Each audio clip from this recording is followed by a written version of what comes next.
If you're following me on Instagram, you probably have seen videos of me posting going up and buying this very, very large and extensive crystal collection. And I got back with it, the first round of it. I probably have another 3 or 4 rounds to go. But really, a large part of actually buying out this collection was to get material for myself to add to my collection, which I'll hopefully pass down the line to somebody, to kind of keep this alive. One of the things that people, especially getting into the business now, might not understand is where this industry came from. And for me, that's the most important part.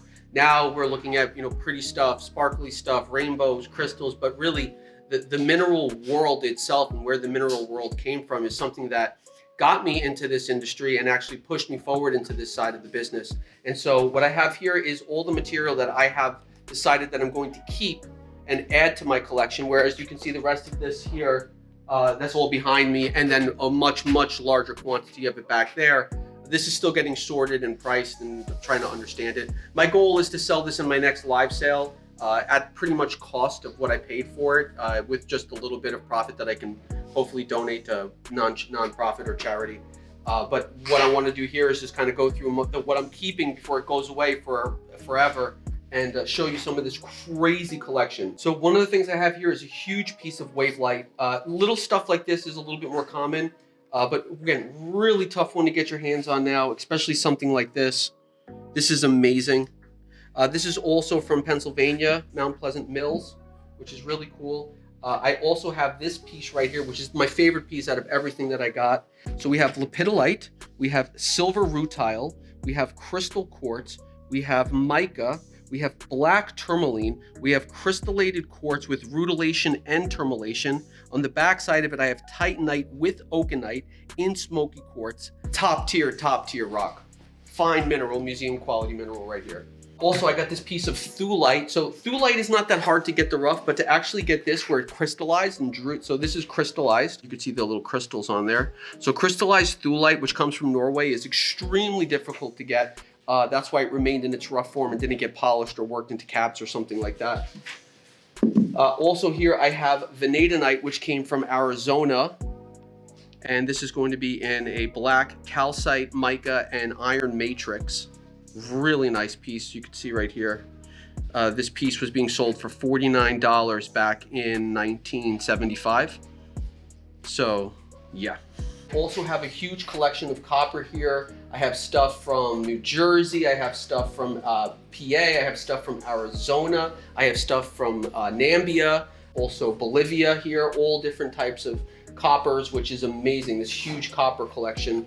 Actually, this is from Florida, copper from Florida. And this piece is really amazing. This is from Austria, this is Garnet.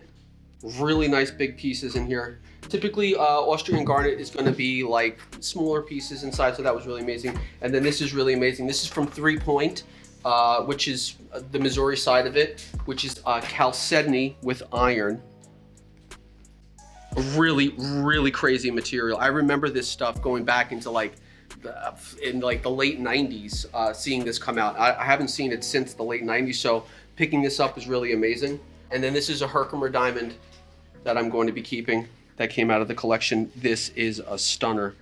Yeah, this is a crazy one. And then this is absolutely crazy. I have a very large part of an ichthyosaurus, which was essentially a marine dinosaur, 250 million years old. They also called it a fish lizard, but this is the vertebrae from that fish lizard. This is from the Mesozoic era. And you can see this is the long part of it that actually has an ammonite attached to it. Freaking crazy, man. Usually you're gonna find pieces, broken pieces, little bits of it, but to find actually like this was done by a fossil hunter for sure. This is ametrine from Bolivia, real ametrine. Most of what's on the market now is heated, but this ametrine is just unbelievable. Maybe one of my favorite things that I picked up from this whole trip. There's a lot of people who are kind of famous in the mineral community going back. Old mineralogy collectors probably had something to do with mineral magazines or mineralogy societies, but David Reynard is was a big time collector, and a part of his collection was actually in here, so I got that, and it's actually categorized pretty well. You can see he actually kept pretty good order to it. Pretty much everything inside of here has the tag with the name. I have some hessonite garnet right here. This is from Italy. This is asbestos. Then I also have here crystallized petrified wood.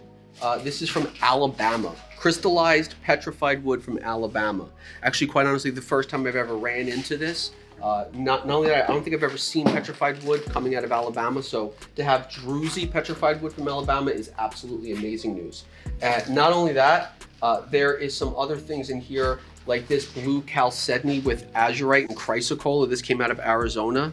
This piece is just insane. Not to compare apples to oranges, but when you see people showing their crystal collections, usually it's like, you know, your basic fundamental things, nothing really that exciting. I've watched quite a few videos of people showing off their crystal collection, and it's very basic, it's very fundamental, which again, is not a slight on anybody. I'm just saying, like for me, to get me interested in a crystal collection, you need to have things of this proportion, this rarity. Like even here, here is a piece of petersite. You know, again, also came out of this club, but this piece is absolutely exceptional quality. So I decided to hold on to this. The rest of it, I'm selling it.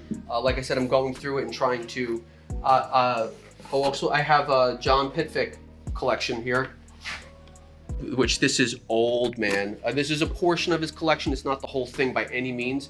Some of it I am selling it, but again, a portion of it I decided to keep, but this is also really amazing. You know, and again, most of us live in a world now where we're like amethyst, you know, quartz, tourmaline, labradorite, lepidolite, and we, not only that, the trade names around these things now are just so absolutely ridiculous. But I mean, again, it's a good way for people to remember things and to have good names around selling it, especially for the mass communities. But if you're old school and you really love mineral collecting and you love mineralogy, then this is really where you're going to find your safe haven, is in this kind of stuff, and not really so much in the world that we live in now, where people are just making up names for things, don't know what it is, don't know where it came from. And for me, that's something that's really, really hard. As you can see, as I'm going through this collection here, and something that's really important that you do is, like, I got black sphene here with Thite from Switzerland, mined in 1969. You know, and every single thing here is actually labeled. You know what I mean? Aquamarine from Colorado. This is one of those huge nickel formations that's on the wire. Saline nickel solution. This is the byproduct of it. So you put the wire in and you pull out, you electrify the water. This is the saline salt solution with the nickel in it, and it runs through there and it creates a current, and then the current eventually starts to pop nickel out onto the wire like this, which is absolutely crazy. There's a video on Instagram about it if you want to know more about it. And again, I could just keep going on and on and on for days because there's so much more material. Even this, I found these are primitive tools that actually came out of Africa, dating back to like 35,000 years ago. You know, I guess this is like kind of like a hammer to some degree. This was maybe like a cutting tool, I'm assuming. Some arrowheads that came with them. It's all from the same spot. This is one of those things where knowing the right people, being in the right circles, leads you to these places where you wind up with your hands on stuff like this. And again, it didn't come extremely cheap, but at the same time, I definitely got a really good deal on it. And my hope is to kind of just pay for the whole collection in the next live sale, and not even really raising the price of much. That's one of the things, if you're watching live sales and tuning into live sales, usually the profit margins there are so small. My concern is getting good material onto the market. You know, thankfully I've already made my way in this industry, and I've done very, very well for myself. So now it's more about getting good material onto the market, clean material onto the market, finding stuff like this, selling it to my clients and educating my clients and getting them into the world of mineralogy that matters the most, which is where it came from.